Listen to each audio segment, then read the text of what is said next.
CPI നേതാവായ Santhosh Kumar MP പ്രതികരിച്ചിരുന്നു. അദ്ദേഹം പറഞ്ഞത് ഇത് BJPക്ക് വലിയ നേട്ടമുണ്ടാക്കിയെന്ന് പറയുന്നതിലൊന്നും കാര്യമില്ല, സൂക്ഷ്മമായി പരിശോധിച്ചാൽ അത്ര വലിയ നേട്ടമൊന്നും BJP ഉണ്ടാക്കിയില്ല എന്നുള്ള നിലപാടാണ് അദ്ദേഹം ആവർത്തിച്ചത്. അതോടൊപ്പം തന്നെ അദ്ദേഹം പറഞ്ഞത് ന്യൂനപക്ഷ വോട്ടുകൾ അകന്നത്, ശബരിമല കൊള്ള വിഷയം, ഇതെല്ലാം തിരിച്ചടിയായി എന്നുള്ള വിഷയം അദ്ദേഹം പറയുകയും ചെയ്യുന്നുണ്ട്. അദ്ദേഹത്തിന്റെ വാക്കുകളിലേക്ക്. ശബരിമലയുമായി ബന്ധപ്പെട്ടിട്ട് കേരളത്തിൽ ഇടതുപക്ഷ ജനാധിപത്യ മുന്നണിക്കെതിരെ അതിശക്തമായ പ്രചരണം നടന്നു എന്നുള്ളത് ഒരു വസ്തുതയാണ്. അങ്ങനെ പ്രചരണം നടത്താൻ ഇടകൊടുക്കുന്ന തരത്തിലുള്ള ചില സംഭവ വികാസങ്ങളുണ്ടായി. സെക്രട്ടറി അഭിമുഖത്തിൽ പറഞ്ഞ കാര്യങ്ങളെക്കുറിച്ച് പറഞ്ഞാൽ സ്വാഭാവികമായിട്ടും ആ പറയുന്നതിൻ്റെ അടിസ്ഥാനത്തിൽ കുറെ പ്രചരണം കേരളത്തിലെ LDF ദോഷകരമായി ഭാവിച്ചിട്ടുണ്ട്. അല്ലെ, ഈ പത്മകുമാറും വാസുവും അങ്ങനെ ഇപ്പം ആരെല്ലാം MLA ആവുന്നു, ആരെല്ലാം MP മാരാകുന്നു, ആരെല്ലാം മന്ത്രിമാരാകുന്നു. ഞാൻ നിങ്ങളോട് പറയുന്നത്, ഞാൻ ഇടതു നേതാക്കന്മാർ എന്നൊക്കെ നമ്മൾ പറയുമ്പോൾ ഇടതുപക്ഷ നേതാക്കന്മാർക്ക് മാത്രമല്ല, താഴേക്കടയിൽ ഏറ്റവും നല്ല ബന്ധമാർക്കാണ് സാധാരണ പുറത്തിറക്കല്ലേ, അവരുടെ ബിഹേവിയർ നന്നാവണ്ടേ. അപ്പം ഞാനതുകൊണ്ട് ഇവരൊന്നും വലിയ ഇടതു നേതാക്കന്മാരാണെന്ന് കണക്കാക്കുന്നില്ല. സുലൈസക്കും വിജിനും തുടരുന്നുണ്ട്. സുലൈസക്കിലേക്ക് പോവുകയാണ്. സുനിൽ, തെറ്റ് തിരുത്തുക എന്നുള്ളത് CPM എപ്പോഴും സ്വീകരിച്ചിട്ടുള്ള ഒരു രീതിയാണ്. പക്ഷേ ആ തെറ്റ് തിരുത്തൽ എന്ന് പറയുന്നത് കാരണങ്ങൾ കൃത്യമായി കണ്ടെത്തിയ ശേഷമേ ആ തെറ്റ് തിരുത്താൻ സാധിക്കുകയുള്ളൂ. ഈ തെരഞ്ഞെടുപ്പിൽ എങ്ങനെയാണ് ഈ തോൽവി സംഭവിച്ചത് എന്നുള്ള യാഥാർത്ഥ്യം അവർ കൃത്യമായി ഉൾക്കൊള്ളേണ്ടതല്ലേ?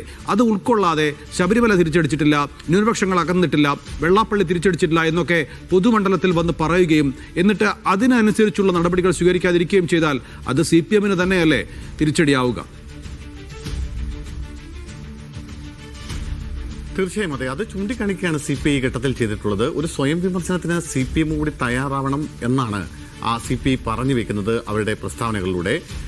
സ്വാഭാവികമായും അവരുടെ സംസ്ഥാന സെക്രട്ടറി അടക്കമുള്ള ആളുകൾ ഈ നിലപാട് ഇതിനോടകം തന്നെ സ്വീകരിക്കുകയും ചെയ്തിട്ടുണ്ട്. രണ്ട് തരത്തിലാണ് ഇത്തവണ തിരിച്ചടി ഉണ്ടായത്. ഒന്ന്, ശബരിമല സ്വർണ്ണക്കൊള്ളയുമായി ബന്ധപ്പെട്ടുണ്ടായ വിവാദങ്ങൾ, അതിൽ CPM നേതാക്കളടക്കമുള്ള ആളുകൾക്കെതിരെ നടപടിയെടുക്കാത്തതിൻ്റെ അത്തരം വിഷയങ്ങൾ, അതൊക്കെ ഭൂരിപക്ഷ സമുദായത്തെ അകറ്റിയെങ്കിൽ ന്യൂനപക്ഷ സമുദായത്തിനെതിരെ നിരന്തരമായി ഇത്തരത്തിൽ പറഞ്ഞുകൊണ്ടിരിക്കുന്ന, മോശമായി സംസാരിച്ചുകൊണ്ടിരിക്കുന്ന, അവരെ അവഹേളിച്ച് സംസാരിച്ചുകൊണ്ടിരിക്കുന്ന വെള്ളാപ്പള്ളി നടേശനെ പോലൊരു നേതാവിനെ കൂടെ കൂട്ടി അയാളെ ഒരു തികഞ്ഞ മതേതരവാദിയാക്കി ചിത്രീകരിച്ചുകൊണ്ട് അയാളെ ഒപ്പം ചേർത്ത് നടത്തുന്ന പ്രവർത്തനങ്ങൾ, പ്രചാരണങ്ങൾ, അതൊക്കെ പൂർണ്ണമായും ന്യൂനപക്ഷ വിഭാഗത്തെയും LDF നിന്ന് അകറ്റി. അങ്ങനെ ഭൂരിപക്ഷ സമുദായവും ന്യൂനപക്ഷ സമുദായവും അകലുന്നതോടുകൂടി LDF കടുത്ത വലിയ പ്രതിസന്ധിയിലേക്ക് LDF പോകും എന്ന് തന്നെയാണ് CPIയുടെ കണക്കുകൂട്ടൽ. നേരത്തെ നമ്മൾ പറഞ്ഞതുപോലെ ഇനി നിയമസഭാ തെരഞ്ഞെടുപ്പിലേക്കുള്ളത് 4 മാസം മാത്രമാണ്. 4 മാസം എന്ന് പറയുന്നത് വളരെ ചെറിയൊരു ദൂരമാണ്.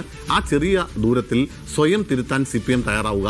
ഒപ്പം ഭരണപരമായ ഏതെങ്കിലും തരത്തിലുള്ള മാറ്റം ആവശ്യമാണെങ്കിൽ അത്തരം തിരുത്തലുകൾ കൂടി, അത്തരം കാര്യങ്ങൾ കൂടി LDF എന്ന നിലയ്ക്ക് ചൂണ്ടിക്കാണിക്കുകയും അത് ഭരണതലത്തിൽ ഏതെങ്കിലും തരത്തിലുള്ള മാറ്റങ്ങൾ ആവശ്യമാണെങ്കിൽ അത് നടപ്പിലാക്കുകയും ചെയ്യണമെന്ന പൊതു അഭിപ്രായമാണ് ഈ വിഷയത്തിൽ CPIക്കുള്ളത്. എന്തായാലും CPM അത് പൂർണ്ണമായും ഇപ്പോഴും തുറന്ന് സമ്മതിക്കാൻ തയ്യാറായിട്ടില്ല.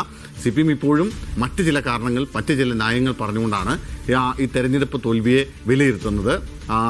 അതിന് അവരുടെ മുന്നിൽ അവർക്ക് നേരത്തെ പറഞ്ഞതുപോലെ ചില വോട്ട് കണക്കുകളുണ്ട്. 2010 വോട്ടിൻ്റെ കണക്കുണ്ട്, അന്നുണ്ടായ തിരിച്ചടിയുടെ ശേഷം തിരിച്ചു വന്നതിൻ്റെ കണക്കുകളുണ്ട്.